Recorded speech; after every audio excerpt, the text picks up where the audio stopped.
The Altamont Speedway Free Festival was a counterculture rock concert in the United States held on Saturday, December 6, 1969 at the Altamont Speedway outside of Tracy, California. Approximately 300,000 people attended the concert, with some anticipating that it would be a Woodstock West, which the Woodstock Festival had just taken place in Bethel, New York in mid-August, almost 4 months earlier. According to Jefferson Airplane, Spencer Dryden, the idea for a kind of Woodstock West began when he and bandmate Jorma Kaukonen discussed the staging of a free concert with the Grateful Dead and Rolling Stones in Golden Gate Park. Referring to the Stones, Dryden said, next to the Beatles, they were the biggest rock and roll band in the world, and we wanted them to experience what we were experiencing in San Francisco. Plans being finalized. Jefferson Airplane, they were on the road. Early December, they were in Florida, believing the concert plans for Golden Gate Park were proceeding. But by the 4th of December, the plans had broken down. Paul Kattner's account, because the city and the police departments were unhelpful. Innate conflict between the hippies of Haight-Ashbury and the police was manifested in obstructiveness. Sonoma Raceway was then the venue, but its owners wanted $100,000 in escrow from the Rolling Stones. Jeez. And the Stones are probably like, what? Well, yeah, because the Rolling Stones are probably known to put on some rowdy-ass concerts. At the last moment, Dick Carter offered his Altamont Speedway in eastern Alameda County for the festival. Jefferson Airplane flew out of Miami on December 5th. Kantner said the location was taken into a spirit of desperation. There was no way to control it, no supervision or order. According to Grace Slick, the vibes were bad. Something was very peculiar. Not particularly bad, just real peculiar. It was that kind of hazy, abrasive, and unsure day. I had expected the love and vibes of Woodstock, but that wasn't coming at me. This was a whole different thing. Yeah, that's rough, bud. Holy shit. During the Rolling Stones' 1969 tour of the United States, many, including journalists, they felt that the ticket prices were far too high, like the Lions when they were a good team. Right. In answer to this criticism, Rolling Stones decided to end their tour with a free concert in San Fran. Oh, good for you. The concert, originally scheduled to be held at San Jose State University's practice field, as there had recently been a 3-day outdoor free festival there with 52 bands and 80,000 attendees. They're like, well, that seems decent. Dirt Cheap Productions was asked to help secure the property again for the Rolling Stones and Grateful Dead to play a free concert. The Stones and the Dead were told the city of San Jose was not in the mood for another large concert, and the grounds were out of bounds. Yeah. Golden Gate Park in San Francisco was next on the list. However, a previously scheduled Bears-49ers football game at Kazar Stadium, located in Golden Gate Park, made that venue impractical, and permits were never issued for the concert. Damn right. The venue was then changed to the Sears Point Raceway near Sonoma. Jeez. Holy shit. I mean, come on. Just to be at Woodstock and going in the middle of the field somewhere. However, a dispute with Sears Point owner Filmways Inc. arose over a $300,000 upfront cash deposit from the Stones and film distribution rights. Oh. So the festival was once again... Why is it only the Stones that got to put up money? What the fuck? I know about Grateful Dead and... Jefferson Airplane. I'm sure there's all other kinds. 5 more bands that were supposed to play. Altamont Raceway, just outside of Tracy, chosen as a suggestion of its owner, local businessman Dick Carter. Concert was to take place on Saturday, December 6th. Location was switched on the night of Thursday, December 4th. Holy shit. On making preparations, Grateful Dead manager Rock Scully and concert organizer Michael Lang helicoptered over the site before making the selection, much as Lang had done when the Woodstock Festival was moved at the last moment from Wallkill to Bethel. Did Rolling Stones play Woodstock? I don't know. Maybe. The hasty move resulted in numerous logistical problems, including a lack of facilities, such as portable toilets and medical tents. The move also created a problem for the stage design. Instead of being on top of a rise, which characterized the geography at Sears Point, at Altamont, the stage would now be at the bottom of a slope. Oh, that's not good. People can just literally walk right up on it. Oh. Rolling Stone stage manager, 1969 tour, Chip Monk. He explained that the stage was 1 meter high, 39 inches for us, and at Sears Point, it was on top of a hill, so all the audience pressure was back upon them, right? Because of the short notice for the change of location, the stage could not be changed. He goes on to say, we weren't working with scaffolding. We were working in an older fashion with parallels. You could probably have put another stage below it, but nobody had one. Okay. Well, because the stage was so low, members of the Hells Angels Motorcycle Club, led by Oakland chapter boss Sonny Barger, were asked to surround the stage to provide security. By some accounts, the Hells Angels were hired as security by the management of the Rolling Stones on the recommendation of the Grateful Dead and Jefferson Airplane, who had both previously used the Angels for security at performances without incident. Right. And they were purportedly paid $500 worth of beer just to do it. I guess it's for you. 1969? Right. Well, this story has been denied many times by some parties who were directly involved. According to road manager of the Stones' 1969 tour, Sam Cutler, the only agreement there ever was, the Angels would make sure nobody tampered with the generators. But that was the extent of it. But there was no way they're going to be the police force or anything like that. That's all bollocks. That's all bullshit. The deal was made at a meeting including Cutler, Grateful Dead manager Rock Scully, and Pete Nell, a member of the Hells Angels San Francisco chapter. According to Cutler, the arrangement was that all the bands were supposed to share the $500 beer cost, but the person who paid it was me, and I never got it back to this day, said, Oh, he's pissed about that. Who said that? Cutler. Hells Angels member Bill Sweet William Fritsch recalled this exchange he had with Cutler at a meeting prior to the concert in which Cutler had asked them to provide security. He said, "We don't police things. We're not a security force. We go to concerts to enjoy ourselves and have fun. Well, what about helping people out, giving directions and things? Sure, we can do that." Right. When Cutler asked how they would like to be paid, William replied, "We like beer." Right. In the documentary Gimme Shelter, Sonny Barger states that the Hells Angels were not interested in policing the event, and that the organizers had told him that the Angels would be required to do little more than sit on the edge of the stage, drink some beer, and make sure there were not any murders or rapes occurring. I guess, right? Murders or rapes, huh? What kind of concerts are you guys putting on? 2009, Cutler explained his decision to use the Angels. He says, "I was talking with them because I was interested in security of my band. Everyone's security, for that matter. In the country of the blind, the one-eyed man is king. They were the only people who were strong and together. They had to protect the stage because it was descending into absolute chaos. Who's going to stop it?" Who are you going to call? Hells Angels. Yeah. Grateful Dead manager Rock Scully said if the Angels hadn't been on the stage, the whole crowd would have easily passed out and rolled down onto the stage. Right. There was no barrier. Stefan Ponick, who helped organize the event, hosted a December 7, 1969 KSAN FM radio broadcast of a 4-hour day after post-concert telephone call. He provided the following for the 2000 release of the Gimme Shelter DVD. He said, "What we learned in the broadcast was pretty much startling. These guys, the Angels, had been hired and paid with $500 a beer on a truck with ice to essentially bring in the Stones and keep people off the stage. That was the understanding. That was the deal. And it seemed like there was not a lot of disagreement over that. That seemed to emerge as fact because it became rather apparent that the Stones didn't know what kind of people they were dealing with." Right. I mean, come on. Holy shit. But first of all, this has got to put in perspective, why does everybody want money up front for the Stones? What kind of concerts do these motherfuckers put on? What kind of people are they attracting? Right. The Gimme Shelter DVD contains extensive clips from the broadcast. A Hells Angels member who identified himself as Pete from the Angels San Francisco, the most likely Pete Nell, president of San Francisco chapter, he said that they offered us $500 worth of beer to go there and take care of the stage. We took this $500 worth of beer to do it. Sonny Barger, who also called into the KSAN forum, he said, "We were told by one of the other Hells Angels clubs if we showed up down there and sat on the stage and drank some beer, that the Stones manager or somebody had bought for us." Okay. In his lengthy call, Barger mentions the beer deal yet again.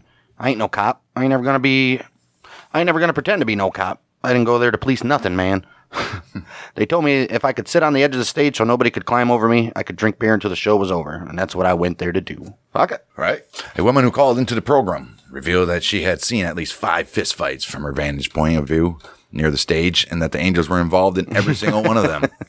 She also described a general uncaring attitude toward people who clearly needed help. There was a girl who was dragged across the stage by her hair. There was another one who was on a bad acid trip. Bystanders kicked and walked on her. Jeez. She said that she felt like having the Angels there at security was an irresponsible move because we were all in terror of them. All in terror of them? Okay. I just don't like big bikers. When she tried to speak about this at the concert, she was warned to be quiet by the people around her for fear of being beaten. Oh. At this point, KSAN's Scoop Nisker mentioned the bystander effect and the murder of Kitty Genovese. So individuals are less likely to offer to help when a victim or present for other people. Right. Emmett Gorgon, the founder of the radical community action group The Diggers, who was intimately involved in the organization of the event, confirmed that the $500 beer arrangement on that same KSN forum with Ponick. Okay, so they got paid. Right. Why is the big dispute $500 beer? Who gives a shit? Everybody knows. Pete, he also tells the host Ponick that the Angels were hired by Cutler because of some rowdy, anxious on-stage incidents during the Stones' Oakland and Miami concerts weeks earlier. Security guards, Pete said, we ain't into that security, but that they agreed to offer beer, blah, blah. He also claimed that other than being told to just keep people off the stage, Cutler gave the Angels very little specific instructions for stage security. He says they didn't even say anything to us about any of that. And although Angels are not security guards, he also said, if we say we're going to do something, we do it. If we decide to do it, it's done, no matter what. How far we have to go to do it. Ooh. The similar lack of detailed security instructions by the concert's management was also mentioned by the old Sonny Badger. All right, Altamont Speedway owner Dick Carter had hired hundreds of professional plainclothes security guards, ostensibly more for the purpose of protecting his property rather than the safety and well-being of the concert goers. Yeah, so that should be up to him. This guy should have done it. Barger mentions these guards as identified by their wearing of little white buttons. Political scientist and cultural critic James Miller believes that since Ken Kesey had invited the Hells Angels to one of his outdoor acid tests, the hippies had viewed the bikers unrealistically, idealizing them as noble savages and thus outlaw brothers of the counterculture. Wow. Miller, he also maintains that the Stones may have been misled by their experience with a British contingent of the self-described Hells Angels, a non-law group of admirers of American biker gear who had provided non-violent security at a Free Stones concert earlier that year in Hyde Park, London. Cutler, however, he denies ever having any illusions about the true nature of Californian Hells Angels. That's another canard foisted on the world by the press, he said. But Rock Scully remembers explaining to the Stones what the real Angels were like after watching the Hyde Park concert. Yeah, we already know the like California ones are. Right. He's like, these ain't these guys. Trust me. Well, the first act on stage that day, Santana, Fantastic. gave a performance and generally went smoothly. Because I'm so smooth. Oh, look at that. However, over the course of the day, the mood of both the crowd and the Angels became progressively agitated and violent. Wow. The Angels had been drinking their free beer all day in front of the stage, and most were very drunk. The crowd had also become antagonistic and unpredictable, attacking each other, the Angels, and the performers. Oh, wow. A Mick Jagger biographer, Anthony Scaduto, in Mick Jagger, Everybody's Lucifer, wrote that the only time the crowd seemed to calm down to any degree was during a set by the country rockin' Flying Burrito Brothers. Nice. They probably jammed out, dude. Fuck yeah, I like it.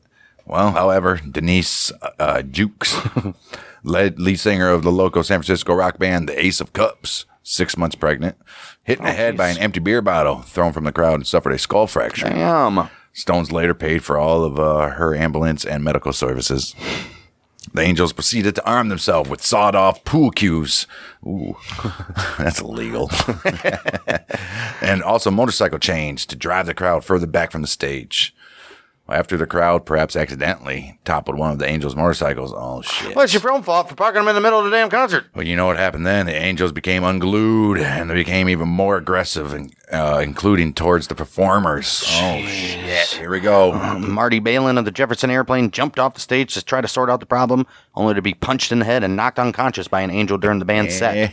Oh, shit. When Jefferson Airplane guitarist Paul Kantner sarcastically thanked the Angels for knocking the singer out, Angel Bill Fritsch took a hold of a microphone and argued with him about it. Oh, no. The Grateful Dead had been scheduled to play between Crosby, Stills, Nash, and Young and the Rolling Stones. Crosby, Stills, Nash, and Young? That's a hell of a contrast between the other bands. You ain't kidding. But after hearing about the Balin incident from Santana drummer Michael Shreve, they refused to play and left the venue, citing the quickly degenerating security situation. I bet. During Crosby, Stills, Nash, and Young set, Stephen Stills was reported to be repeatedly stabbed in the leg by a stoned-out Hells Angels with a sharpened bicycle spoke. Oh, my gosh. Shit. What the hell? It's probably just for fun. Probably. That hurt. Oh, that hurt. Oh, well, let's see you play now. Man. By the time the Stones took the stage, I'm surprised they even did. And this was an early evening. The mood had taken a decidedly ugly turn as numerous fights had erupted between Angels and the crowd. And within the crowd itself, these guys are just, oh, man. The Rolling Stones waited until sundown to perform. Stanley Booth stated that the part of the reason for the delay was that Bill Wyman had missed a helicopter. He needs to get here quick. You gotta get here. He's like, I didn't miss that son bitch. I just didn't want to go. When the Stones began their set, a tightly packed group of between 4,000 to 5,000 people were jammed to the very edge of the stage, and many attempted to climb onto it. Damn, dude. Rolling Stones lead singer Mick Jagger, who had already been punched in the head by a concertgoer within seconds of emerging from his helicopter, was visibly intimidated by the unruly situation and urged everyone to just be cool down in the front there. Don't push around. During the third song, Sympathy for the Devil, that's when a fight erupted in the front of the crowd at the foot of the stage, prompting the Stones to pause their set while the Angels restored order. Oh, my goodness. This is just after a lengthy pause and another appeal for calm, The band restarted the song and continued their set with less incident until the start of Under My Thumb. At this very point, some of the Angels got into a scuffle with Meredith Hunter, which was an 18-year-old who attempted to get on stage with other fans. One of the Angels grabbed Hunter's head, punched him, chased him back into the crowd.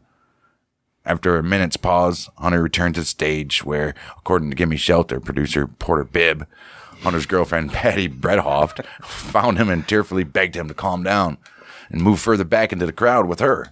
But he was too enraged, he was irrational, and so high he could barely walk, and you couldn't tell him nothing. Right. Well, Rock Scully, who could see the audience clearly from the top of the truck by the stage, said of Hunter, "I saw what he was looking at, that he was crazy, he was on drugs, and that he had murderous intent. Oh, shit. There was no doubt in my mind that he intended to do terrible harm to Mick or somebody in the Rolling Stones, or somebody on that stage." Or Angels. Right. Following his initial scuffle with the Angels as he tried to climb on stage, Hunter, as seen in concert footage, wearing a bright lime green suit, returned to the front of the crowd and drew a long-barreled .22 caliber revolver from inside his jacket. Shit. This dude. He was going to do something. All right. Holy shit. Angels member Alan Pissarro, seeing Hunter drawing his revolver, drew a knife from his belt and charged Hunter from the side, knocking away Hunter's pistol with his left hand and stabbing him twice with his right hand, killing him. Damn. Footage shot by Eric Serinin, who was on stage taking pictures of the crowd, and Baird Bryant, who climbed atop a bus. This also appears in the Gimme Shelter documentary. Serinin was unaware of having caught of the killing on film. Oh, shit. Well, this was discovered more than a week later when raw footage was screened in the New York offices of the Maisleys brothers. In the film sequence, lasting about 2 seconds, a 2-meter, 6-foot opening in the crowd appears, leaving Bredhoft in the center. Hunter enters the opening from the left. His hand rises toward the stage, and the silhouette of a revolver is clearly seen against Bredhoft's light-colored vest. Pissarro is seen entering from the right and delivering 2 stabs with his knife as he parries Hunter's revolver and pushes him off the screen. The opening then closes around Bredhoft. Wow, Pissarro, he was reported to have stabbed Hunter 5 times in the upper back. Ooh, got his lungs probably. Yeah. Although only 2 stabs were visible in the footage. Witnesses also reported Hunter was stomped on by several Angels while he was on the ground, I bet. The gun was recovered and turned over to the Popo. Hunter's autopsy confirmed he was high on meth when he died. Pissarro, he was arrested, tried for murder in summer of 1971. But guess what? Acquitted after a jury viewed concert footage. He's a hero. Showing Hunter brandishing a revolver and killing their beloved Mick Jagger, attempting to kill. Right.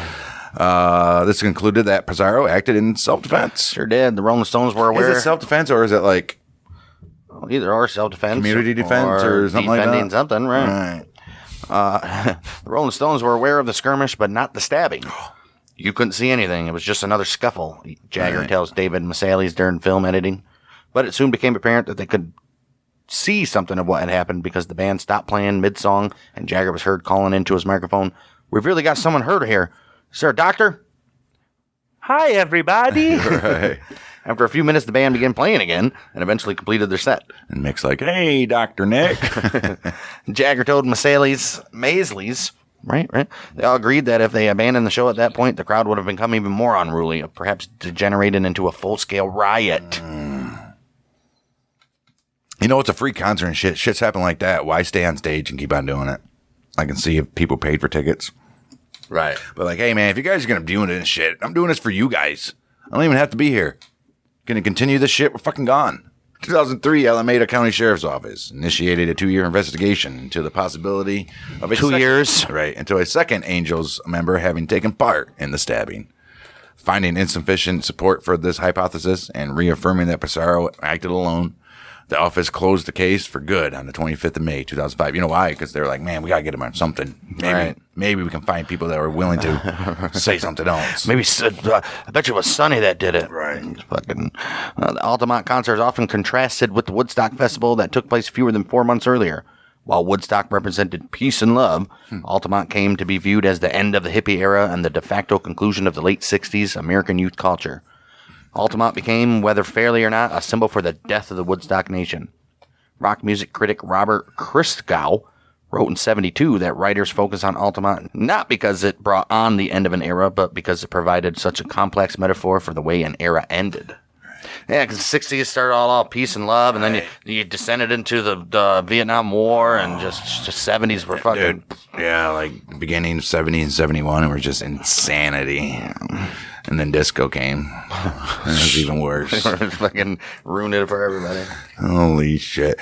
Writing for the New Yorker in 2015, Richard Brody argued that what Altamont ended was the idea that left to their own inclinations and stripped of the trappings of the wider social order, the young people of the new generation will somehow spontaneously create a higher, gentler, more loving grassroots order.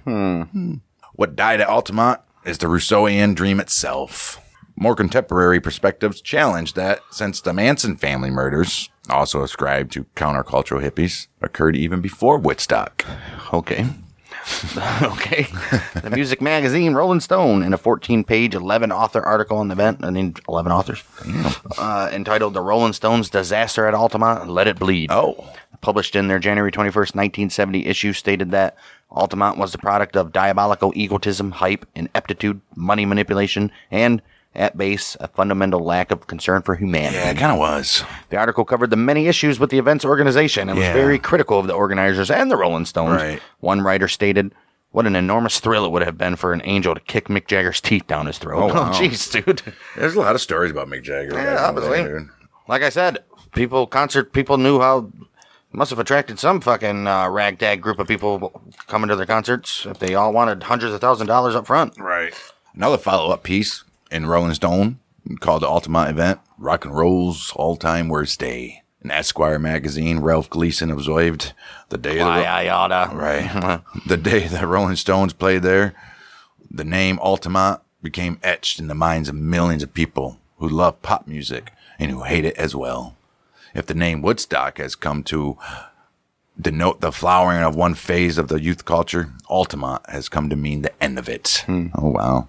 Well, the film Gimme Shelter was criticized by Pauline Kael, Vincent Canby, and other reviewers for portraying the Stones too sympathetically and for staging a concert for the sole reason that it could be filmed, despite all the problems leading up to it. Salon, the magazine, Michael Sragro, writing in 2000, said that many of the critics took their cues from the Rolling Stone review, which heavily blamed the filmmakers for being part of a staged event so that the Rolling Stones could profit from making a concert film. Right. Is that like one of the very first ones? Srago pointed out numerous errors in the Rolling Stones coverage and added that the Maisleys did not make major motion pictures in the traditional way. Instead, a variety of factors contributed to the tragedy. Maybe a bunch of drug-fueled fucking drunken fucking teenagers. It was a shit show from the very beginning. Rolling Stone's Keith Richards was relatively sanguine about the show. He said, basically well handled, but lots of people were tired, and a few tempers got frayed. And on the whole, a good concert. They've probably seen worse. The Grateful Dead wrote several songs about it, or in response to what lyricist Robert Hunter called the Altamont Affair, including New Speedway Boogie, featuring the line, "One way or another, this darkness got to give," and Mason's Children. Both songs were written and recorded during sessions from the early 1970 album Working Man's Dead. But Mason's Children was not included on the album at all. All right. Well, Altamont also inspired the Blue Oyster Cult song Transmaniacon MC. MC means motorcycle club, really. The opening track of their first album. The incident is mentioned in the 96 film Cable Guy in a scene where Jim Carrey's character Chip Douglas performs Somebody to Love on karaoke. Yeah. You might recognize this song as performed by Jefferson Airplane in a little rockumentary called Gimme Shelter about the Rolling Stones and their nightmare at Altamont. That night, the Oakland chapter of the Hells Angels had their way. Tonight, it's my turn. Don't you want somebody to love? Great movie. That whole scene's like fucked. Great movie. 2004, Australian electronic psych group Black Cab released their debut LP, Altamont Diary. It was a concept album based on the concert and its cultural fallout. The LP features a cover of New Speedway Boogie. Altamont is also referenced by Don McLean in the song American Pie, in the song's fifth verse, the majority of which contains symbols related to Altamont.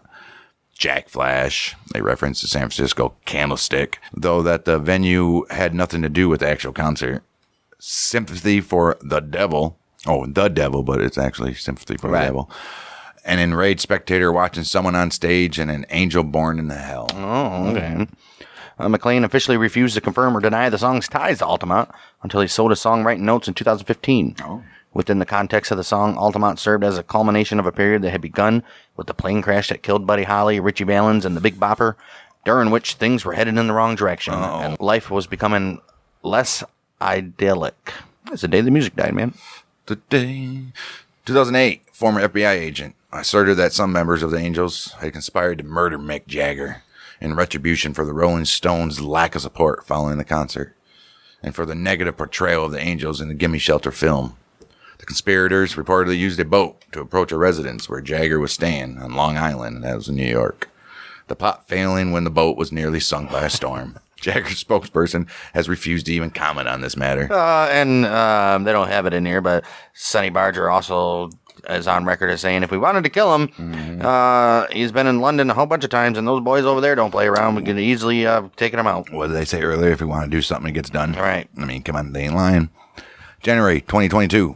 Library of Congress shared 30-minute clip of soundless footage shot from the stage at Altamont. So that's okay. The library obtained the footage from the Prelinger archives. Okay. Cool for the Library of Congress. And that was the Altamont Free Concert. The shit show from the very beginning. Venue after venue after venue after venue after venue after venue being changed. And like I said, again, the Rolling Stones, what kind of fucking concerts were they putting on anyway? And the dude that had the shittiest venue for a concert was like, hey, you can use mine. So desperate to do the little video, probably. See, and the thing is, we'll do it anywhere. We're going to put 200,000 people on a hill, and you guys at the bottom. And they're all going to be on LSD and meth. Good luck. Jeez.